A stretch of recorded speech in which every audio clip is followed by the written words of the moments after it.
નમસ્કાર, આપ જોઈ રહ્યા છો નેશન પ્લસ ન્યૂઝ. હું છું આપની સાથે હેતલ પટેલ.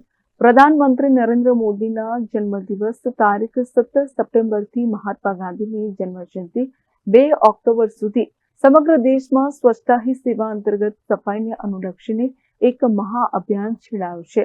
જે અંતર્ગત આજે વડોદરા મહાનગરપાલિકાના ઉપક્રમે સુરસાગર ખાતેથી શહેરના તમામ વોર્ડમાં સફાઈ કરીને પ્રેરક સંદેશો આપવામાં આવ્યો હતો. સ્વચ્છ ભારત મિશન અંતર્ગત હાથ ધરાયેલા અભિયાન અંતર્ગત આજરોજ સુરસાગર ખાતે ગુજરાત વિધાનસભાના મુખ્ય દંડક બાળકૃષ્ણ શુક્લની આગેવાનીમાં હજારો સફાઈ કર્મીઓ, વિવિધ સ્વૈચ્છિક સંસ્થાઓ, શાળાના બાળકો, ઔદ્યોગિક ગૃહો સહિત સ્થાનિક વેપારી સંગઠનો દ્વારા એક દિવસ 1 કલાક એક સાથે સ્વચ્છતા માટે શ્રમદાન કરવામાં આવ્યું હતું. આ પ્રસંગે વડોદરાના મેયર પિંકી સોની, વડોદરા મ્યુનિસિપલ કોર્પોરેશનના ચેરમેન ડોક્ટર શીતલ મિસ્ત્રી સહિત પાલિકાના તમામ પદાધિકારીઓ અને અધિકારીઓ દ્વારા શહેરને સ્વચ્છ અને સુઘડ રાખવા માટેના શપથ પણ લેવામાં આવ્યા હતા.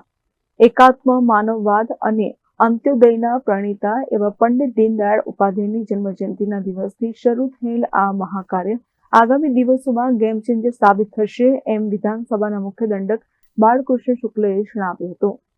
નરેન્દ્રભાઈ મોદીજીના જન્મદિનથી ચાલુ થયેલી સ્વચ્છતા હી સેવા પખવાડિયા અંતર્ગત આજે પંડિત દીનદયાળજી ઉપાધ્યાયજીનો જન્મદિવસ છે ત્યારે આખા દેશમાં સ્વચ્છતાની એક ઝુંબેશ ઉપાડવામાં આવી છે.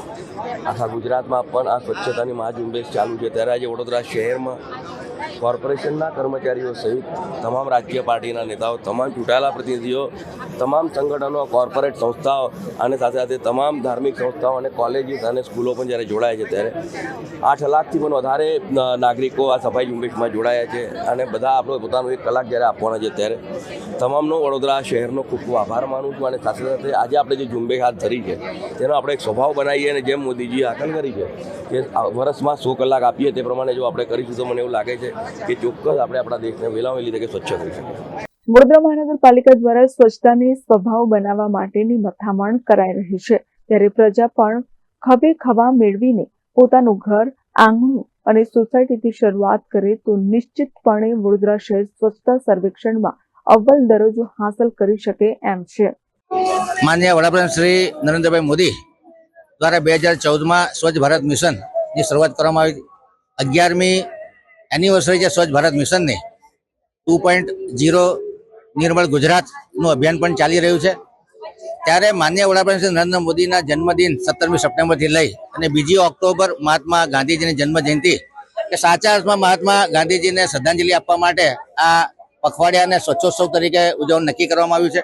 અને આ સ્વચ્છોત્સવ દરમિયાન મુખ્ય 4 આધાર બિંદુઓ પર કામ કરવામાં આવી રહ્યું છે, જેમાં ખાસ કરીને ભાગીદારી થકી સ્વચ્છતા લક્ષિત એકમોની સફાઈ દ્વારા સંપૂર્ણ સ્વચ્છતા, હરિત ઉત્સવ અને સફાઈ કર્મીઓની શિબિર, આ 4 મુખ્ય આધાર બિંદુના આધારે આ સ્વચ્છતા અભિયાન હાથ ધરવામાં આવ્યું છે. આજે 25મી સપ્ટેમ્બરે માનનીય પંડિત દીનદયાળ ઉપાધ્યાયજીની જન્મજયંતિ નિમિત્તે કે જેઓ પોતે સ્વદેશી, સર્વોદય અને સ્વચ્છતાના આગ્રહી હતા, ત્યારે મોટા પ્રમાણમાં સ્વચ્છતાનો ડ્રાઈવ લઈ અને વડોદરા શહેરના તમામ 1919 વોર્ડમાં લગભગ 6 લાખ કરતાં વધુ લોકો એક દિવસે 1 કલાક માટે શ્રમદાન આપી એક સાથે વડોદરા શહેરની સફાઈ થાય એ પ્રમાણેનું આયોજન કરવામાં આવ્યું છે. આજના સ્વચ્છતા અભિયાનમાં ગુજરાત સરકારના મુખ્ય દંડક એવા શ્રી બાળુભાઈ શુક્લા, શહેરના મેયર, પ્રથમ નાગરિક એવા શ્રીમતી પિંકીબેન સોની, કમિશનર શ્રી અરુણ મહેશ બાબુ, તમામ પદાધિકારીઓ, તમામ કાઉન્સિલરો મોટી સંખ્યામાં ઉપસ્થિત છે. કોર્પોરેશનના સફાઈ કર્મચારીઓ, તમામ NGO, તમામ સિવિલ સોસાયટી ઓર્ગેનાઇઝેશન, તમામ કોલેજો, શાળાઓ, તમામ ઔદ્યોગિક એકમો, PSU, તમામ બેંકો, તમામ જગ્યાએ મિટિંગો કરી અને આ પ્રમાણેનું પ્રોત્સાહન આપવામાં આવ્યું છે.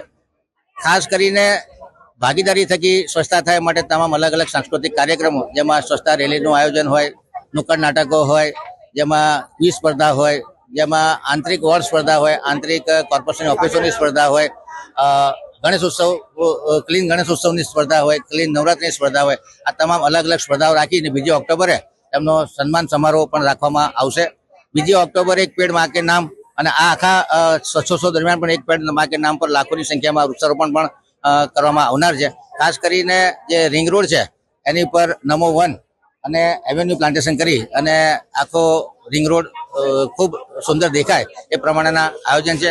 આપના માધ્યમથી તમામ નાગરિકોને અપીલ છે કે જન આંદોલનમાં આપણે સ્વચ્છતાને પરિવર્તિત કરીએ, આપણી પોતાની સોસાયટી, પોતાની ઘરની આસપાસનો એરિયા, પોતાનો વોર્ડ બધું સ્વચ્છ રાખીએ અને જે સસ્ટેનેબલ ડેવલપમેન્ટ ગોલ નંબર 6 છે, જેના પ્રમાણે પીવાનું શુદ્ધ પાણી મળે અને હાઇજીન અને સેનિટેશનનું પ્રોપર ધ્યાન રાખીએ, જેથી કરીને વડોદરા શહેર વધુ લિવેબલ બને, લવેબલ બને, વધુ સુંદર બને, વધુ નિરોગી બને અને આવનારી પેઢીને આપણે સારું વડોદરા આપી શકીએ. સાથે સાથે પ્લાસ્ટિક ફ્રી વડોદરાના ડ્રાઈવને પણ વધુ મજબૂત કરીએ એવી આપ સૌ પાસે અપેક્ષા. વડોદરા મહાનગરપાલિકા દ્વારા તમામ 19 વોર્ડમાં સ્વચ્છતા અભિયાન શરૂ કરાયું છે અને ગંભીરતાપૂર્વક તેનું અવલોકન પણ કરવામાં આવશે અને સાથે સાથે લોકો પણ આ અભિયાનમાં સ્વયંભૂ જોડાય એ ઉપરાંત તેમને પ્રોત્સાહિત કરવા માટે વિવિધ સ્પર્ધાઓનું પણ આયોજન કરવામાં આવ્યું છે.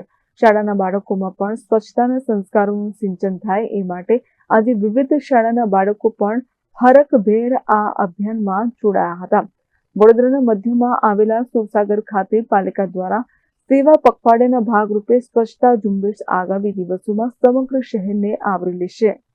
આજે વડોદરા ખાતે સ્વચ્છતા મહાઅભિયાનનું એક દિવસ એક ઘંટા સબકે સાથ ની આયોજન કરવામાં આવી રહ્યા છે. આપ જોઈ શકો છો કે આ સુરસાગર લેકના રોડ આખું ભરાઈ ગયું છે. આજે સવારે 8 થી 9 પણ એ કાર્યક્રમ કરવામાં આવ્યો છે. અમે દરેક વોર્ડમાં 25,000 લોકો મિનિમમ આ મહાઅભિયાનમાં જોડી રહ્યા છે. આ ફક્ત એક મેસેજ આપવા માટે નથી, પણ આવનારા દિવસોમાં ખરા અર્થમાં આ કાર્યક્રમને સફળ બનાવવા માટે જોડી રહ્યા છે. વડોદરાના જનતાને અપીલ કરીએ છીએ, આપણા સાથે જોડાવજો અને આ અભિયાનને સફળ બનાવવા માટે મહેનત કરજો.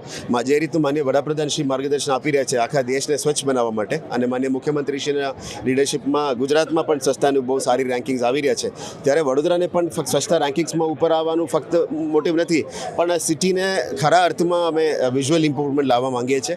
આવનારા દિવસોમાં ઓક્ટોબર 2 તારીખ સુધી આ ઝુંબેશ ચાલશે. વોર્ડ વાઇઝ વોર્ડ પ્રમુખ વાઇઝ અને જે વોર્ડ ઓફિસર સાથે મળીને આ લોકો દરેક સોસાયટીના પ્રમુખ સાથે પણ મિટિંગ કરી રહ્યા છે, જેથી કરીને દરેક સોસાયટીની પણ હરીફાઈ કરવામાં આવશે અને એને સન્માન પણ કરવામાં આવશે, જેથી કરીને એમને પણ એક મોટિવેશન મળે. આવનારા દિવસોમાં આશા રાખીએ કે વડોદરા વધારે સ્વચ્છ બનશે, ક્લીન બનશે અને ગ્રીન પણ બનશે. એટલે મીડિયાના મિત્રો મારફતે અમે આ મેસેજ આપવા માંગીએ છીએ કે આપ પણ અમારા સાથે જોડો, વડોદરાના નાગરિક આપણા સાથે જોડે અને આ કાર્યક્રમને સફળ બનાવીએ. Bureau report Nation Plus News Vadodara. સમાચારોનો સતત અપડેટ મેળવવા માટે અમારી નેશન પ્લસ ન્યૂઝની યુટ્યુબ ચેનલને સબસ્ક્રાઇબ કરો, બેલ આઇકન દબાવો અને જોડાયેલા રહો ફેસબુક, ઇન્સ્ટાગ્રામ અને ટ્વિટર પર.